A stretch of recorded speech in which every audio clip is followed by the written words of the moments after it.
above the new and old city of Akko and across the bay from Haifa sits Tel Akko, site of an excavation by Penn State and Haifa University. Here, students from Penn State, University of Massachusetts at Amherst, Trinity College, and the Claremont Colleges Consortium dig through levels of Persian occupation, Iron, and Bronze Age. The site is large and complex, as are the goals of the archaeologists involved. Anne Killebrew, co-director of the dig and associate professor of classics and ancient Mediterranean studies, Jewish studies and anthropology at Penn State, explains. We're doing what we call total archaeology. What is total archaeology?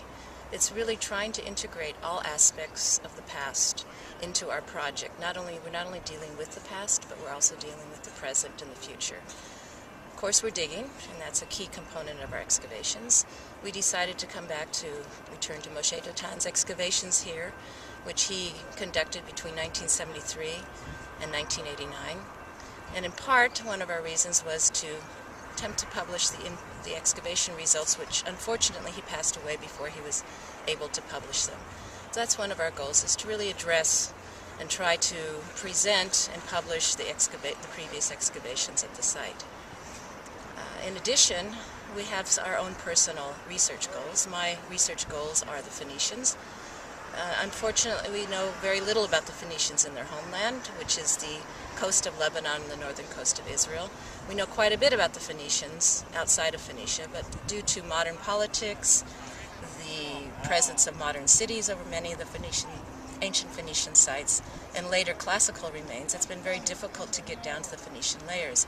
Tel Akko is a major Phoenician site, which we are able to excavate fairly quickly down to the Phoenician layers, and I personally hope to study the Phoenicians in depth, particularly their maritime relationships. In addition to the excavations and our personal research goals, we're also hoping to address the question of site conservation.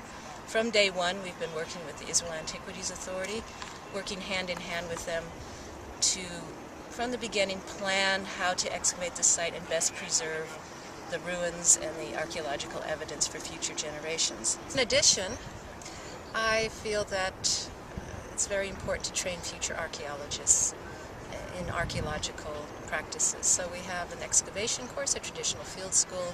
We also have GIS and survey methods that we're teaching here at Tel Akko. And I think our GIS for archaeologists courses is one of the few offered in the world. We're also offering conservation courses, and as a result of our conservation courses, at least 2 of our students are now pursuing a career in conservation. We also have an archaeological sciences course. We address the issue of our ironsmithy that dates the Persian period. We work very closely with the Weizmann Institute on that. And we also have a heritage course that we are working with students with the local population and really trying to interest the local population and particularly school kids in archaeology in the site of Tel Akko. Our longer-term goals are really how to present this site to the public. Tel Akko today is a municipal park, and we feel an obligation and a responsibility to present what we discover to the public, both the local inhabitants who live in Akko as well as visitors from Israel and abroad. Our longer-term goals include the presentation of all the different archaeological periods on the Tel, and I have this long-term dream of creating a time tunnel effect where people would enter the site through the deep cut that Moshe Dotan bulldozed in 1973, and recreating the experience of walking through time.